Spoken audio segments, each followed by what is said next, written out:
नमस्कार साथियों, वेदांश की कहानियाँ यूट्यूब चैनल में आपका हार्दिक स्वागत है। आज मैं बताऊंगा हिडिंबा कौन थी।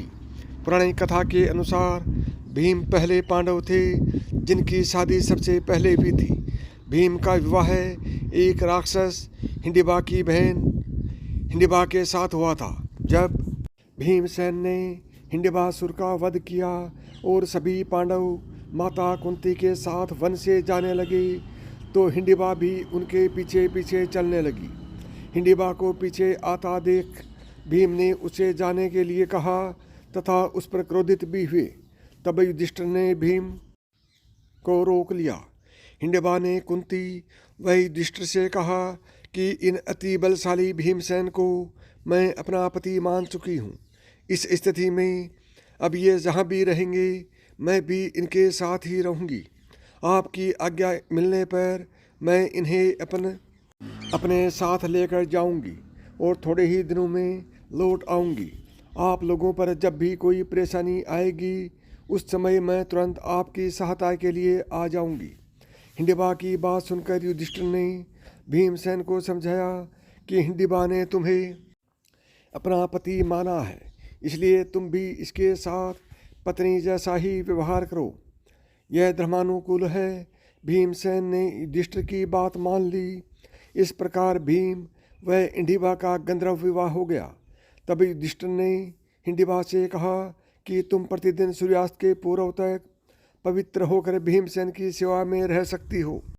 भीमसेन दिन भर तुम्हारे साथ रहेंगे और शाम होते ही मेरे पास आ जाएंगे। तब भीम ने कहा कि ऐसा सिर्फ तब तक ही होगा जब तक हिडिंबा को पुत्र की प्राप्ति नहीं होगी। हिडिंबा ने भी स्वीकृति दे दी। इस प्रकार भीम हिडिंबा के साथ चले गए, साथ आनंदपूर्वक जीवन व्यतीत करने लगी। 1 वर्ष व्यतीत होने पर हिडिंबा का पुत्र उत्पन्न हुआ। उत्पन्न होते समय उसके सिर पर केश न होने के कारण उसका नाम घटोत्कच रखा गया। वह अत्यंत मायावी निकला और जन्म लेते ही बड़ा हो गया। हिडिंबा ने अपने पुत्र को पांडवों के पास ले जाकर कहा, यह आपके भाई की संतान है, अतः आप लोगों की सेवा में रहेगा।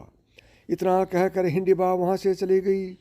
घटोत्कच श्रद्धा से पांडवों तथा माता कुंती के चरणों में प्रणाम करके बोला, अब मुझे मेरे योग्य सेवा बताएं। उसकी बात सुनकर कुंती बोली, तू मेरे वंश का सबसे बड़ा पुत्र है, समय आने पर तुम्हारी सेवा अवश्य ली जाएगी। इस पर घटोत्कच ने कहा, आप लोग जब भी मुझे समन करेंगे मैं आप लोगों की सेवा में उपस्थित हो जाऊंगा। इतना कहकर घटोत्कच वर्तमान उत्तराखंड की ओर चला गया। साथियों, यह कहानी आपको कैसी लगी कमेंट करके बताएं और अभी तक आपने वेदांश की कहानियाँ यूट्यूब चैनल को सब्सक्राइब नहीं किया है तो अभी सब्सक्राइब करें। नमस्कार दोस्तों, जय श्री कृष्ण।